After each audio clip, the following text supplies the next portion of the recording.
है और आप उस पेड़ के नीचे जाके बैठते तो आत्मा को बड़ी तृप्ति मिलती है, बड़ी सभी आप लोगों से हाथ जोड़ के वंदना करता हूँ। हमारा जो चैनल है श्री सोनू महाराज, वो चैनल जरूर सब्सक्राइब करें और इन वीडियो को शेयर करते रहिए। बोले वृंदावन बिहारी लाल की राधे।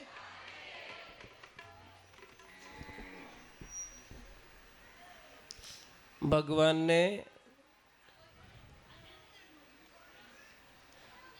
एक दिन वन भोग के लिए सभी अपने मित्र मंडल को बोला कि एक काम करना है, कल आप अपने अपने घर से सारी चीज़ें लेके आएंगे और हम विशेष कुछ प्रसाद बनाएंगे। भगवान की ऐसी लीला हुई, सारे मित्र आए, लेके आए। पर उनका एक मित्र था मधुमंगल, जो बहुत ही गरीबी स्थिति का, इतनी स्थिति उसकी खराब थी कि शायद एक टाइम का खाना भी उनको मिलना नसीब में नहीं था। भगवान ने उस मधुमंगल को बोला, मधुमंगल तू जा और तेरे घर से कुछ लेके आ खाने का, आज मुझे तेरे घर का खाना है। मधुमंगल विन में विचार कर रहा है कि मेरे घर में कुछ भी नहीं है, कोई सुविधाएं नहीं है, कुछ खाने का नहीं है, मैं क्या खिलाऊं प्रभु को। माँ के पास में जाता है, माँ पूर्णिमा को कहता है कि माँ एक बात बोलूं, मेरे कृष्ण ने आज दिन तक मेरे से कुछ नहीं मांगा है, आज उसने कुछ पहली बार मुझसे कुछ मांगा है, माँ मैं क्या लेके जाऊं। माँ ने सारे बर्तन खंगाल दिए, कुछ नहीं मिला। बोला कि बेटा एक कुल्हड़ी में खाटी छाछ पड़ी है, बस इसके अलावा घर में कुछ भी नहीं है, बेटा यही ले जा तू। जब मधुमंगल रास्ते में आता है तो उसके मन में विचार आता है कि महलों में रहने वाला, 56 भोग करने वाला ये खाटी छाछ थोड़ी पिएगा। एक काम करते हैं, इस खट्टी छाछ को मैं ही पी जाता हूँ। एक पेड़ के ओट में खड़े रह के मधुमंगल ने जैसे ही उस छाछ को पिया, कृष्णा ने बोला मधुमंगल, जोर से आवाज लगाई, बोला नहीं क्योंकि मुंह में छाछ भरी हुई है। परंतु भगवान तो भगवान है, जाके बोला मधुमंगल कुछ तो लाया तू खाने के लिए, अकेला अकेला खा गया तू। भगवान ने आव देखा न ताव देखा, दोनों ऐसा किया, जोर से ऐसे दे मारी तो मुंह में जो छाछ थी ना, वो भगवान के मुंह पे जाके गिर गई। भगवान उस छाछ को चाट रहे बराबर। महाराज ये दृश्य देख दिया ब्रह्मा जी ने, और ब्रह्मा जी के मन में एक विचार आ गया कि ये भगवान तो नहीं हो सकते, मैंने तो दर्शन कोई अलग ही किया था, ये तो बच्चों की झूठी छाछ चाटने वाला ये भगवान थोड़ी हो सकता है, ये मेरे नारायण थोड़ी हो सकते हैं। तो ब्रह्मा जी ने एक चाल चल दी, उनमें जितने भी बछड़े वगैरह वगैरह ग्वाल बाल थे उनको ले जाके एक गुफा में बंद कर दिया। जब कृष्ण वापस गए तो एक भी ग्वाल बाल नहीं, एक भी बछड़ा नहीं है। अंतर ध्यान लगा के देखा तो हो ये तो ब्राह्मण देवता की कृपा है, ब्रह्म देवता की कृपा है। उन्होंने भी लीला रच ली, सेम के सेम बछड़े तैयार कर दिए अपने रूह से, और 6 ग्वाले बस प्रकट कर दिए, पता ही नहीं है। अब ब्रह्मा जी बोल रहे भाई कि ये वो है, तो ये कौन है।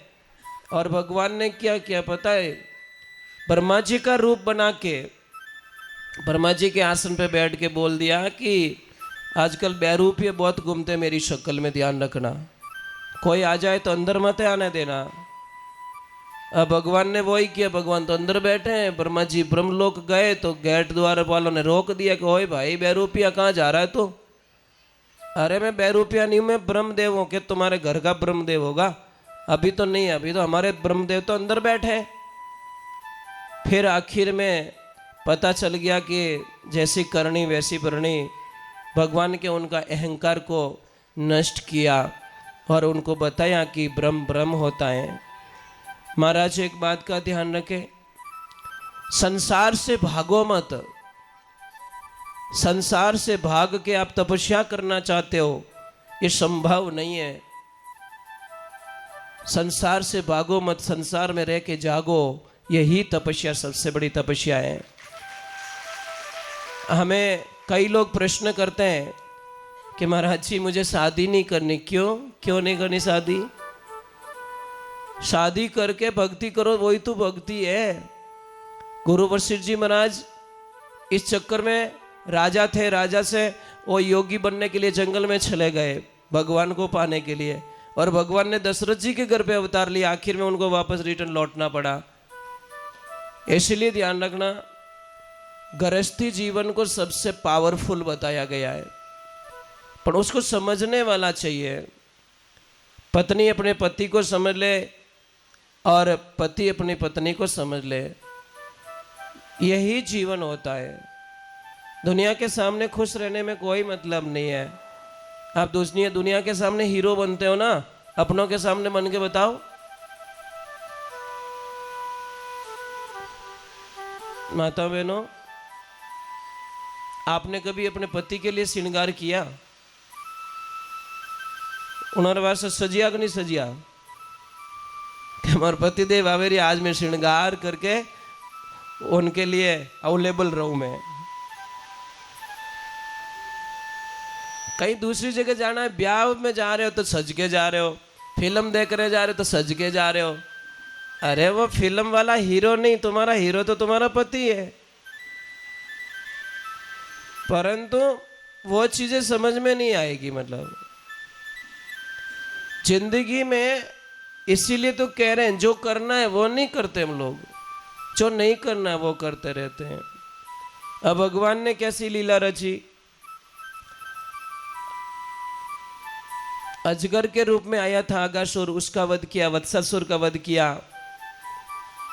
अब भगवान को तो आगे का बहुत कुछ काम करना था, बहुत कुछ काम। जिस काम के लिए वो आए थे, अब भगवान थोड़े बड़े हुए हैं, अपने ग्वाल बाल को संग में लेके जा रहे, गाय चरा रहे, पर समय आने पर सारी चीजें बदल जाती है। बहुत रास लीलाएं भी करते हैं, शरद पूर्णिमा के दिन बुला के रास लीलाएं भी करते हैं। कृष्ण जब बांसुरी बजाते ना, तो सबका, किसका खाना छूट जाता है, किसकी नींद छूट जाती है, कोई पानी पीना छोड़ देता है। तो एक बहुत ही अच्छी लीला रची।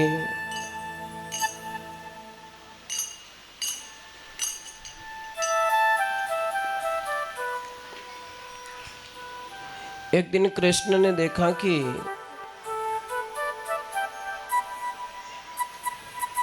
सुबह का टाइम सबको बुलाया गया कि सब आओ भाई, गायें चराने के लिए जाना है, बछड़े चराने के लिए जाना है। परंतु कोई दिख ही नहीं रहा है, ना ग्वाल बाल दिख रहे हैं। बहुत सारे लोग अपने काम में लगे हुए हैं। कोई पूजा की तैयारी कर रहा है, कोई प्रसाद की तैयारी कर रहा है, कोई लड्डू बना रहा है, कोई मिठाई बना रहा है, कोई यज्ञ हवन की तैयारी कर रहे हैं। तो कृष्ण ने बोला कि बाबा ये क्या कर रहे हो? कि हमारे इंद्र भगवान की पूजा करते हैं हम लोग,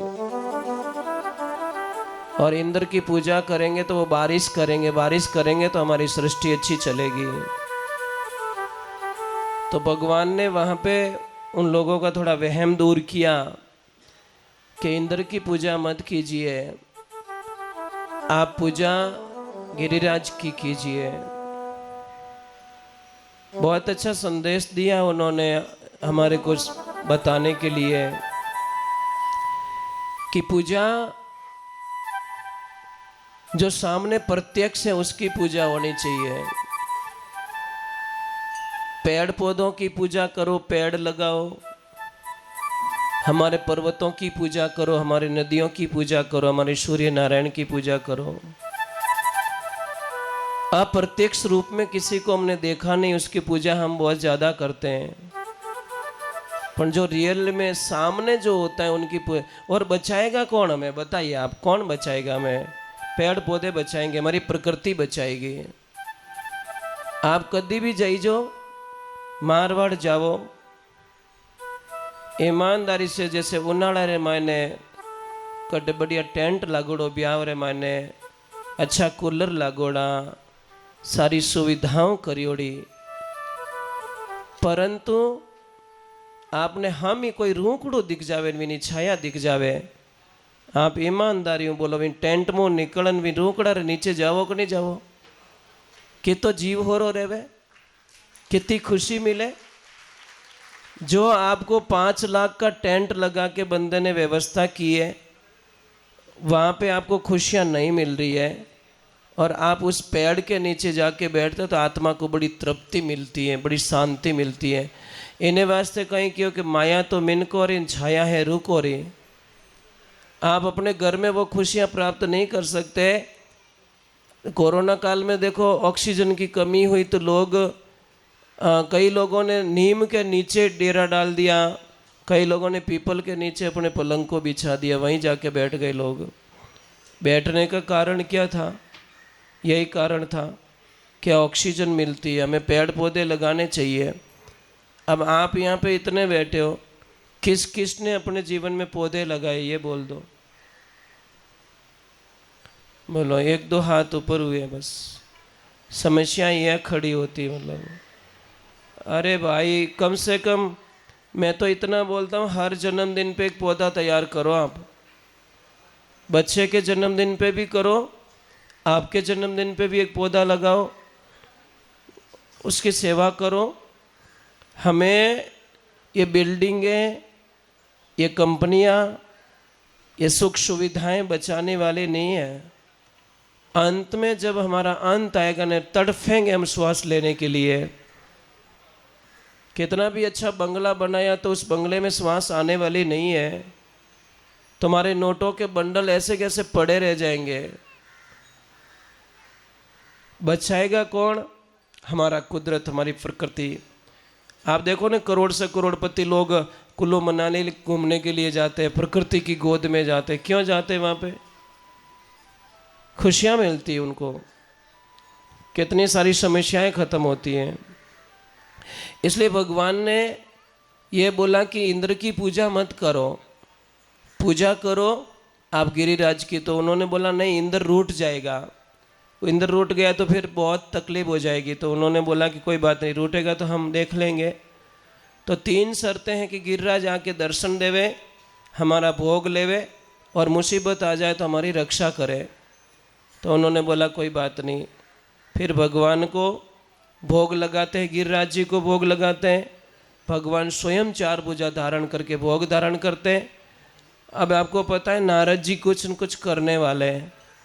नारद जी जाके इंद्र को छेड़ देते हैं कि इंद्र, तेरी वैलिडिटी ख़त्म। अरे वो कृष्ण है ना, तुम्हारी पूजा पाठ सब बंद करवा दी है, कि वो कैसे जाके देख सकते हो? अभी तुम्हारी कोई वहाँ पे पूजा होने वाली नहीं है, गिरिराज की पूजा होगी। अभी एकदम कोई सीट में तो नीचे उतारे तो गुस्सा तो आवी है। कि इंद्र को इतना गुस्सा आ गया, इतना गुस्सा आ गया कि उसने बोला कि अब पूरी गोकुल को ही मैं, पूरे वृंदावन को ही मैं मतलब आगे पीछे कर देता हूँ। इतना बारिश किया, इतना बारिश किया। अपन सहस्त्रनाग जी कुंड लगा के बैठे हैं, अगस्त्य मुनि बैठे वहाँ पे, वो पानी पी रहे, क्योंकि त्रेता युग में वो प्यासे रह गए थे। सीता मैया ने बोला था राम जी को कि रोज क्या ऐसे ऐसे संत लाते हो जो थोड़ा थोड़ा भोजन करते हैं, ऐसे कोई संत लाओ ना जो मेरे को तृप्ति मिल जाए और मैं आराम से खिला सकूं। तो उन्होंने बोला कि ठीक है, मैं लेके आता हूँ। अगस्त्य मुनि को बुलाया गया, वो जिमने के लिए बैठे। तो सीता मैया ने बोला अभी जिमा लेती हूँ, रसोई में ही बना दी। सीता मैया थक गई, फिर सब लगे, वो भी थक गए। ऐसे करते करते 16 दिन तक वो खड़े ही नहीं हुए। तो सीता मैया ने बोला थोड़ा पानी तो पी लो, कि नहीं पानी पीने का भी टाइम नहीं हुआ, अभी तो खाने का ही टाइम चल रहा है। फिर गणेश जी को बुलाया, रिद्धि सिद्धि को बुलाया, सबको बुलाया, आखिर में वो पानी पीना बाकी रह गया। तो फिर वचन दिया कि द्वापर के अंत में मैं आऊँगा और वो पानी आपको वहाँ पे पीना है, इंद्र बारिश करेगा गुस्से के मारे, प्यास वहाँ बुझाना। तो अगस्त्य मुनि अपनी प्यास बुझाने के लिए उस पहाड़ पे आ गए और पूरा जो पानी आ रहा वो सारा पी रहे।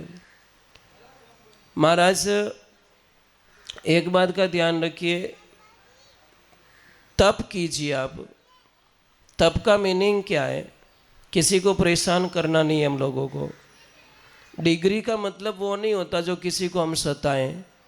डिग्री का मतलब होता है किसी को आदर देवे। कई लोगों ने तो कई बार कहीं रहे कि कई चीज़ें ऐसी मिल जाती हैं उसको लेके घूमते हैं, बस ये मिला हुआ है मुझे, ये मिला हुआ है मुझे। अरे भाई ये तो कागज का टुकड़ा है, ऐ जाई पर मानवता नहीं मरनी चीज़ें। मानवता रहे तो सारी डिग्रियाँ ऊँची है। चलो एक बार जय बोलते हैं। अभी इंद्र भगवान को शांत करवाया, फिर उन्होंने गोविंद नाम दिया इंद्र ने और स्तुति की उन्होंने। अब नारद जी वापस कहाँ पहुँच जाते हैं? मथुरा में। और मथुरा में पहुँच के कंस को कहते, कंस क्या कर रहा है? कि मैं कुछ नहीं कर रहा हूँ, मैं बड़ी टेंशन में हूँ, चिंता में हूँ, मेरे वो दुश्मन है ने मर ही नहीं रहे, मैं परेशान हो गया। तो तू ऐसा क्यों कर रहा है? तू धनुष यज्ञ कर ले और उनको धोखे से यहाँ पे बुला दे, और बुलाने के बाद में उनको यहाँ पे लाके मार देना। बहुत इजीली रास्ता बताता हूँ। कंस को दिमाग में आएगा, हाँ नारद जी आपका आइडिया सही है, आपका आइडिया सही है, उन दोनों को धोखे से यहाँ बुलाऊंगा, फिर यहाँ पे मरवा दूंगा मैं। अब कंस ने वो यज्ञ कराया, अक्रूर जी को भेजा कि जाओ कृष्ण को लेके आओ, उनको लेके आओ, कृष्ण बलराम को लेके आओ। अब वहाँ पे कृष्ण को जाके नारद जी और बोल देते हैं कि भगवान क्या कर रहे हो? वो कंस अभी तक जिंदा घूम रहा है और आप अपनी मस्ती में ही हो कि वाह नारद जी वाह। उधर जाके बोल दिया कि उनको इधर बुला के मरवा दो, और इधर आके बोल दिया कि वो जिंदा घूम रहा है। चलो कोई बात नहीं, आपकी मनोकामना पूरी करते हैं। वहाँ से जब निकलते हैं, कृष्ण जब निकलते हैं तो कहते हैं कि पूरा ये दृश्य बहुत अलग हो जाता है, फिर इसकी लीलाएं अलग हो जाती है। कहते हैं कि उस रात्रि कृष्ण तो सो गए पर माँ नहीं सो पाई। उनको पता है कि मेरा लल्ला कल मथुरा जा रहा है और मथुरा में तो बहुत खतरा है, मतलब तो मैया माँ समझा रही है कि बेटा तू मत जा, मारो जीव नहीं माने, मैं बहुत दुखी हूँ, क्योंकि मेरे 6 बेटों को पहला मार दिया उसने, इसलिए तू उसके चक्कर में मत जा। वो क्रूर है, उसको दया नहीं आती, वो मार देंगे तुम्हें। परंतु माँ को प्रणाम किया और बोला कि माँ विश्वास रख, तेरा लल्ला जो काम करने आया वो करके जाएगा, थोड़ा आस्था रखो, विश्वास रखो। वहाँ से अक्रूर जी लेके आते, व्यवस्था करते हैं, और फिर भगवान की वहाँ पे भी लीलाएं शुरू हो जाती है। महाराज नंद बाबा को तो पता ही नहीं भी मारने के लिए यहाँ पे बुलाया, षड्यंत्र है। तो सबसे पहले मार्केट में जाते हैं, खेल कूद करते हैं, ऐसी हवेलियाँ कभी देखी नहीं बच्चों ने। तो फिर वो मालन का भी कल्याण करते हैं, कुब्जा का भी कल्याण करते हैं, धोबी का भी कल्याण करते हैं, और हाथी आता है उसका भी वो वध कर लेते हैं। फिर कंस मल्ल युद्ध करवाता है, मतलब बहुत बड़े बड़े पहलवानों को बुलाता है, पहलवान भी भगवान ख़त्म कर देते, उनको पछाड़ के मार देते हैं। अंत में कंस का वध कर देते भगवान। बोलिए श्री कृष्ण कन्हैया लाल की। उनको जाके जब उनके बाल पकड़े गए तो कंस ने बोला कृष्ण मेरे बाल मत पकड़, दर्द हो रहा है। तो याद दिलाई कि याद है मामा, मेरी माँ के बाल पकड़े थे आपने, घसीटा था मेरी माँ को, उस टाइम में कितना दर्द हुआ होगा, आज तुझे तेरी मौत सामने। पर कंस तू इतना नसीब वाला है कि तेरी मौत मेरे हाथों से हुई है। मेरे देखो कितने नसीब वाले, रावण कितना नसीब वाले होंगे महाराज रावण, कि उनको मारने के लिए नारायण को आना पड़ा। हिरण्याकश्यप कितना नसीब वाला होगा, उनको मारने के लिए भगवान को आना पड़ा, है ना। कंस कितना नसीब वाला होगा, उनको मारने के लिए भगवान को अवतार लेना पड़ा। तो महाराज जहाँ माइनस होता है वहाँ पे प्लस भी होता है। एक ज़िंदगी में एक छोटी सी बात है, थोड़ा ध्यान रखिए। ज़िंदगी में हमारे जीवन को समझने की कोशिश कीजिए और विचारधाराओं के साथ में समझने की कोशिश कीजिए, क्योंकि जीवन जब तक नहीं समझोगे तब तक कुछ होने वाला नहीं है। आप आए, मैंने क्या बोला, प्रथम दिन से ही बोला कि हमको 7 दिन में कम से कम 7 गलतियां हमें हमारे जीवन में से निकालनी, आउट करनी है। पर डे एक हमारी कोई गलती है वो हमें छोड़ के यहाँ से जाना है। समझ में आ रहा है ना। अब पता नहीं आप लोगों ने छोड़ा है कि नहीं छोड़ा, कृष्ण जाना है, ये मैं नहीं जानता, परंतु कुछ तो होना चाहिए ना। अच्छा, आप में से अपने पतिदेव को प्रणाम किस किस ने स्टार्ट कर दिया? बहुत अच्छी बात है। जो नहीं करिए जो को आज हरू कर दीजो। हाँ सही है ना भाई। एक छोटी सी बात है, परिवार का अर्थ समझाऊं आपको मैं। एक काम करना, एक सब्जी बनाना, आप कोई भी सब्जी, और उसमें सिर्फ एक चीज़ मत डालना, चाहे हल्दी मत डालना, चाहे नमक मत डालना, चाहे मिर्ची मत डालना। फिर उस सब्जी को खा के बताना सारी चीज़ें डाल दी पर मिर्ची डाले नहीं, सारी चीज़ें डाल दी पर हल्दी नहीं है, सारी चीज़ें डाल दी पर वो नमक नहीं है। वो कौन है? हमारा कॉम्बिनेशन है, परिवार। आप इस शरीर को जितना कुदरत से जोड़ के रखोगे उतना ही आपको फायदा मिलेगा। कुदरत से जोड़ के देखो आप। अभी जैसे ये जो वो आंगनों है ना, ये श्वास ले रहा है, श्वास छोड़ रहा है, तो इसके ऊपर बीमारी नहीं होती। आप ट्राई करके देख लो। और मार्बल फिटिंग कर दिया तो वो तो पैक हो गया, श्वास भी नहीं ले पा रहा मकान, श्वास नहीं ले। अरे घर में दूसरी बात छोड़ो, वो कितना कमज़ोर हो गया साहब कि हम लोग, हमारे घरों में यज्ञ करवाने की जगह नहीं है साहब। है कटे खाली जगह, कुंवारो आंगणो कटे पोटो लीप सको, गायरो गोबर लीप सको कटे। प्रॉब्लम आई है પછી વેજટી અતરોક છાપો લઈને વેજટી ચોપડે કે ઓઠે દસ્તુરી કરો। महाराज पहले देखो मकान कैसे बनते थे, एयर कंडीशन होता था, थेपड़ा नेक्योड़ा, हवा पास हो जाती, कोई गर्मी नहीं, गर्मी में गर्मी नहीं, ठंडी में ठंडी नहीं, बढ़िया व्यवस्थाएं होती थी। सुख तो उस टाइम में भी बहुत था, पर हम लोगों ने सुख को कहाँ तलाशना शुरू किया? चीज़ों में, वस्तुओं में सुख ढूंढते हैं। वस्तुओं में सुख नहीं है। आप ट्राई करके देख लो। आप कार नहीं है, वेने कहें कि हमारे कार वेदा है तो मजा आ जावे। अब कार लाया बाद में क्या पार्किंग कटे करो, अब क्या देन भी, मतलब कार नहीं है तो क्या कार नहीं है, दुख होवे कि इन्हें तो कार है मारे है ही को नहीं, इन्हें कार है मारे। अब लाए तो दीदी पर मेलू कटे, माता माता लेन फिरू कहीं करूँ। समस्याएं तो हम खड़ी करते हैं। माता बहनों आप ट्राई करके देखना, जिस बहन के पास में गहना ज़्यादा है ना वो बीमार ज़्यादा रहती है। आप ट्राई कर दो। कारण बताऊं, इन्हें टेंशन घनी रहे, कोई लेगो तो, कोई लेगो तो, मारो घर खुल्लो रहेगो तो। मजाक नहीं करो, मतलब आप यहाँ हो और एकदम याद आई करो आज तो लॉक खुल्लो है, माँ कसम चप्पल ही नहीं पहरो, दौड़ जाओ। और एक सत्य घटना है कि एक बहन को इतना शौक था गहने का कि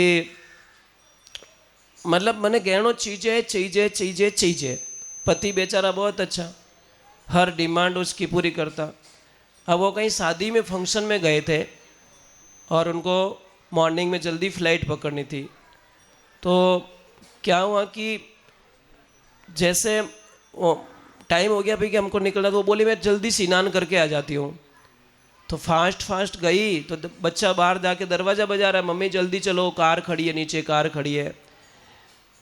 तो स्नान करके निकल 4-5-10 किलोमीटर दूर गए होंगे और उसके पति की नज़र पड़ी कांच में और उसको बोला तेरा गहना कहाँ है?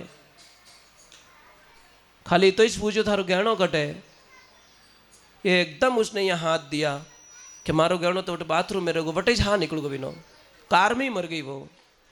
बोलो, गहने के चक्कर में हार्ट अटैक आ गया उसको, क्योंकि गहना बहुत ज़्यादा था। उतावल में कई बार माता बहनों आपकी आदत ऐसी होती है, कहीं छोड़ के आ जाते हो, पछी याद आवे। तो मैं क्या बोल रहा हूँ कि मैं नहीं कहता कि गहना मत पहनो। पहले बात तो हमें किससे बताना, हमारा गहना तो एक रखो ना, माला, तुलसी की माला रख दो, इससे बड़ा गहना दुनिया में कोई है ही नहीं। परंतु वो तो हम पहनते नहीं, शर्म आती है हमें। जो पहनना चाहिए वो पहनते नहीं है, जो नहीं पहनना वो पहनते हैं। અને સબુ મોટી દેણ આવી છે, લડાઈ હોય તો કરાવે, નેનકી રીતો ને મોટોડી રીતો, નેનકી રીતો ને મોટોડી રીતો, આ ઘણી રી આપણ તો ઓળખી नहीं तो अपना नेचर ओळखेला, अपने विचारों से वो पहचानेंगे। अच्छा, मैं एक बहुत ही आज अभी ज़्यादा नहीं, एक 15 मिनट और कथा चलाएंगे, फिर स्टॉप कर रहा हूँ मैं, क्योंकि कल लास्ट कथा रही है।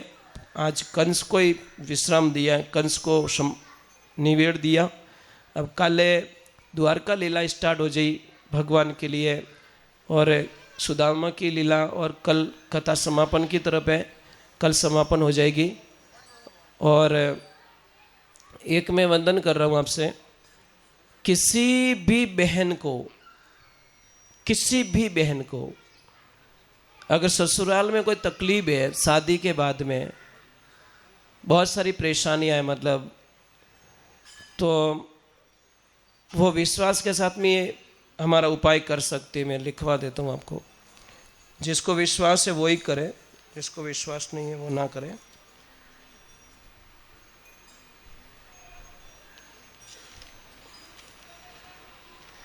मैं क्या कुछ न कुछ ढूंढता रहता हूँ, मुझे अच्छा लगता है वो शेयर कर देता हूँ, हो सकता है किसका भला हो जाए। मुझे तो ये चीज़ें बहुत अच्छी लगती, किसकी हेल्प करने के बाद में। माता बहनों, पहला सिस्टम, आपको अगर ससुराल में आपको तकलीफ है, आपकी कोई लेवल नहीं रह रहा है, आपका जो लेवल आपको मिलना चाहिए, प्रेम भाव मिलना चाहिए, वो चीज़ें आपको नहीं मिल रही है, तो आपको करना क्या है? जब भी तिलक करो आप, तिलक तो उत्तर दिशा की तरफ मुंह कर लिया करो। दिशा आपकी गलत होने के कारण आपको रिजल्ट सही नहीं आता। ठा पड़ियो उत्तर में, लाला टापुरन तो ठा नहीं पड़े। नॉर्थ समझ में आई? उत्तर दिशा में मुंह करके तिलक कर दिया करो, एक तो। दूसरे नंबर, एक मंत्र बोलना आपको। मंत्र क्या बोलना है?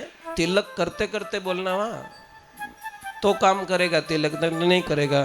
क्या बोलना है? ओम शंकर प्रियाय नमः। बोलो ना, ओम शंकर प्रियाय नमः, ओम पार्वताय नमः, ओम अंबिकाय नमः, ओम गौर्याय नमः, ओम भवान्याय नमः। ये 5 नाम आपको बोलने हैं। ओम शंकर प्रियाय नमः, ओम पार्वताय नमः, ओम अंबिकाय नमः, ओम गौर्याय नमः, ओम भवान्याय नमः। ये 5 मंत्र बोल के तिलक करना है। और विशेष चीज का ध्यान रखें, उजालो पक्ष रहे ना, उजालो, उसकी जो तिथि आती है ना, तीज, हर महीने की उजाले पक्ष की तीज, उस तिथि को नमक और मिर्ची बिल्कुल ना खाएं। आपके गृहस्थी जीवन में इतना बढ़िया हो जाएगा जो कल्पना नहीं कर सकते आप। ठा पड़ियो कि नहीं पड़ियो? सिर्फ एक दिन मिर्ची और नमक एक दिन ना खाए, सिर्फ तृतीया के दिन तीज केवो अपा उस दिन ना खाए। ये माताओं बहनों के लिए बताया मैंने, बहुत ही अच्छी बात बताई। अब मैं एक बात और बहुत अच्छे बता देता हूँ। जो गाड़ी चलाते हैं, ड्राइवरिंग करते हैं, बाइक चलाते हैं, कार चलाते हैं, उन सब के लिए एक चौपाई है रामचरितमानस की। उस चौपाई को अगर आप याद कर लो तो निहाल हो जाओ। 99% MG हमने इसका उपयोग करके देखा है, हमारी गाड़ी में भी बांधी हुई है। 99% इससे नुकसान नहीं आता, आप ट्राई करके देख सकते हो। चलत विमान कोलाहल होई, जय रघुवीर कही सब कोई। ये चौपाई रामचरितमानस की इतनी जबरदस्त है जो एक्सीडेंट होने से बचाती है। हजारों लोगों, लाखों लोगों की जान बच सकती है अगर इसका उपयोग कर दिया जाए तो। देखो ये चीज़ें जो बताई गई है ना, इनको हम मजा, पहले बात तो आप लोगों के पास में, आपको पता है, आपको पास पढ़ने के लिए टाइम नहीं है। आप लोगों के पास में टाइम है ही नहीं। बड़े थोड़ा सा फ्री है था, और पहला तो बड़े ही लपड़ो रियो ही टिकटॉक रो, बहुत तो बड़े ही बंद रियो आगो, बड़े अब इंस्टाग्राम आई गो। देखो फ्री रेवन देज को नहीं, होता होता ही मतलब रील बनाई। एक बाई कहीं करी यूँ मोबाइल ने एक तार यूँ यूँ यूँ यूँ करे, हाउ जी क्यों थार रियो कहीं है, थार तकलीफ कहीं रही है कि मम्मी प्रॉब्लम रहेगी कि कहीं रियो के इन्हें फेस लॉक करियोड़ो है, અને मैं मेकअप करा नहीं जो मैंने ओळखी को नहीं, और इन्हें लॉक नहीं खुले रियो है। हम गाड़ी करी मना जन हाउ जी के यार उन करिए ही क्यों, मतलब वो चेहरा दूसरा था, मेकअप में चेहरा दूसरा आ रहा है, तो अभी वो लॉक ले नहीं रहा है, खोल नहीं रहा है। जिन्होंने वह घनी ट्राई कर रही है पर खुले ही को नहीं। वो मोबाइल क्या नहीं, ये डुप्लीकेट है, वो ओरिजिनल वाला लेके आ तो खुलेगा। तो कई प्रॉब्लम है हम लोग खुद खड़ी कर देते हैं। आपको सुखी होने का एक रास्ता बता देता हूँ, घर में बहुत सुख मिलेगा। बहू कभी भी अपने सास ससुर को तकलीफ ना देवे, और सास ससुर अपनी बहू को तकलीफ ना देवे, फिर देखो आपकी ज़िंदगी में अपार खुशी आएगी। आज बहुत सारे लोग दुखी है गृहस्थी जीवन में, बार बार लोग हंस रहे हैं, बार बार बातें कर रहे हैं, पर रियलिटी में बहुत दुखी है। इसीलिए आपसे मेरा निवेदन है कि कथा को आज विश्राम दे रहा हूँ यहाँ पे, कल समापन की तरफ है और लास्ट है। और मैंने महापुरुषों से सुना है कि कथा में अगर 7 दिन नहीं आ पाए हो आप लोग, और लास्ट दिन अगर एक दिन हाजिरी भरवा देते हो, तो कहते हैं कि शायद मतलब उसमें 3.5 दिन का फल मिलता है उसको लास्ट में। कितना? 1 दिन में, लास्ट में। तो ये ध्यान रखें, घर में कभी भी दीपक से दीपक कभी ना जलाए। कई लोग कंजूस होते हैं ना, एक दिवासली लगा देते हैं, पछ दीवो लगाए दें, वो अपमान होता है। अब मुझे एक प्रश्न करना है आपसे, दीपक कैसे लगाया जाता है ये बताओ। दीपक भगवान की तरफ लगाया जाता है। कई लोगों को देखा है कि भगवान तो पीछे खड़े हैं और दीपक इधर जल रहा है इधर, तो वो सही नहीं है, वो उचित नहीं है। तो वो विधि पहले सीखें। और आप में से पूरी आरती किसको किसको आती है? आप में से आपको आती है, आपको